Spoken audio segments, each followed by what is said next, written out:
వస్తున్నది. తెలంగాణ రాష్ట్రంలో తూతూ మంతంగా సాగుతున్నది. ఇప్పటికి చాలా మంది పాస్పోర్ట్ లేకుండా వీసాలు లేకుండా ఇక్కడ నివసిస్తున్నారు. వారు రోహింగ్యాల విషయంలో కాంగ్రెస్ పార్టీ ప్రభుత్వం తీసుకోవాలి. నేను రిక్వెస్ట్ చేసి ఒకటే రాష్ట్ర ముఖ్యమంత్రి గాని దయచేసి దీన్ని శాంతి భద్రత సమస్యగా చూడండి. ఇది హిందూ ముస్లిం మతం కోణంతో చూసే ప్రయత్నం చేయకండి. మీరు మతం కోణంతో చూసే ప్రయత్నం చేస్తే ఈ తెలంగాణ రాష్ట్రం అనేది టెర్రరిస్టులకు అడ్డగా మారుతుంది. దీన్ని గుర్తుంచుకోవాల్సిన అవసరం ఉంది. నిన్న చూసిన నేను ఏది ముఖ్యమంత్రి గారి మాటలు చూసాను నిన్న ఏది ఆపరేషన్ కగారు విషయంలో. ఇప్పుడు వాళ్ళ చేత తుపాకులు ఉంటాయి, మావోయిస్టుల చేతిలో తుపాకులు ఉన్నాయి. దాన్ని రాష్ట్ర ముఖ్యమంత్రి గారు ఏమంటారు, సామాజిక కొంత చూస్తూ ఉంటారు. ఎక్కడ పద్ధతి? వాళ్ళ చేతిలో తుపాకులు ఉన్నాయి, వాళ్ళు మైండ్స్ని పెట్టిండ్రు పోలీసులు చంపడానికి.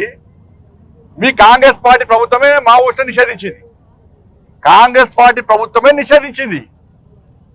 మీ ప్రభుత్వం మీ పార్టీని నిషేధించినటువంటి దాన్ని మీరు పడుకోకుండా దాని సామాజిక కొంత చూసుకొని రాష్ట్ర ముఖ్యమంత్రి చెప్పడము, మంత్రులు దీన్ని ఖండించడము, ఇది మంచి పద్ధతి కాదు.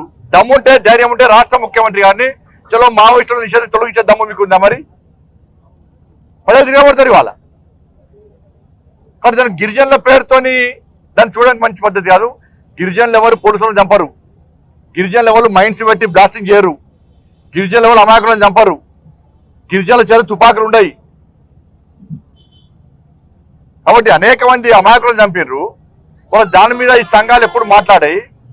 ఇవాళ వచ్చి ఇలా చర్చలు జరపాలంటే తుపాకీ చేతిలో ఉన్నటువంటి వ్యక్తులతో నిషేధింపబడిన సంస్థతోని ప్రభుత్వం ఏ విధంగా చర్చలు జరపాలి దాని చెప్పాలి.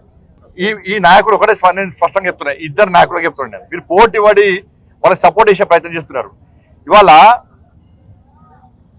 మహాముత్తార మండల్లో ఒక ఎస్ఐని బ్లాస్టింగ్ తో చంపేశారు. ఆ రోజు ఎస్ఐ భార్య సీమంతం పాపం ఒక కానిస్టేబుల్ చంపేసారు. ఆ రోజే ఆ కానిస్టేబుల్ కొడుకు బర్త్డే. మరి ఆ రోజు కేసీఆర్ గారు వేరు, రేవంత్ రెడ్డి గారు వేరు. వాళ్ళ దూరదర్శన్ రిపోర్టరు ఆడ టెలికాస్ట్ కవరేజ్ కోసం పోతే ఆయన చంపేశారు లక్షలు. మరి ఆ రోజు కేసీఆర్ గారు ఎందుకు మాట్లాడలే, ఈ సంఘాలు ఎందుకు మాట్లాడలే, రేవంత్ రెడ్డి ఎందుకు మాట్లాడలే? అరే వరంగల్ జగన్మోహన్ రెడ్డి మా కార్యకర్తను చంపేశారు, జాతీయ జెండా ఎగరేసి చంపేశారు, అప్పుడు ఎందుకు మాట్లాడలే? వీళ్ళు మధుసూదన్ గౌడ్ చంపేశారు, అప్పుడు ఎందుకు మాట్లాడలే? రామన్న గోపన్న చంపేశారు, అప్పుడు ఎందుకు మాట్లాడలే? మీ కాంగ్రెస్ పార్టీ నాయకులను చంపేశారు చాలా మంది. శ్రీపాదరావు గారు అజాత శత్రువు శ్రీపాదరావు గారిని చంపేస్తే వాళ్ళ కాంగ్రెస్ పార్టీ నాయకులను చంపేశారు. కేసీఆర్ గారు టీడీపీలో ఉన్నప్పుడు టీడీపీ నాయకులను చంపేశారు, అప్పుడు ఎందుకు మాట్లాడలే? కేసీఆర్ గారు ఎందుకు మాట్లాడలే? రేవంత్ రెడ్డి ఎందుకు మాట్లాడలే? ఇలా పోటీ వడి మాట్లాడే ప్రయత్నం చేస్తున్నారు. కేంద్ర బలగాలను మైన్స్ పెట్టి ఇదే ములుగు ఫారెస్ట్ లో చంపడము వీళ్ళు సమర్థిస్తారా? ఇద్దరు నాయకులు సమర్థిస్తారా? చర్చలు జరిపే ప్రసక్తి లేదు. వాళ్ళు తుపాకీ వీడాల్సిందే, పోలీసులకు లొంగిపోవాల్సిందే, వాళ్ళ ప్రవర్తన మార్చుకోవాల్సిందే. మీరు అది నిషేధిత సంస్థ, ఆ సంస్థతో చర్చలు జరిపే సందర్భమే రాదు.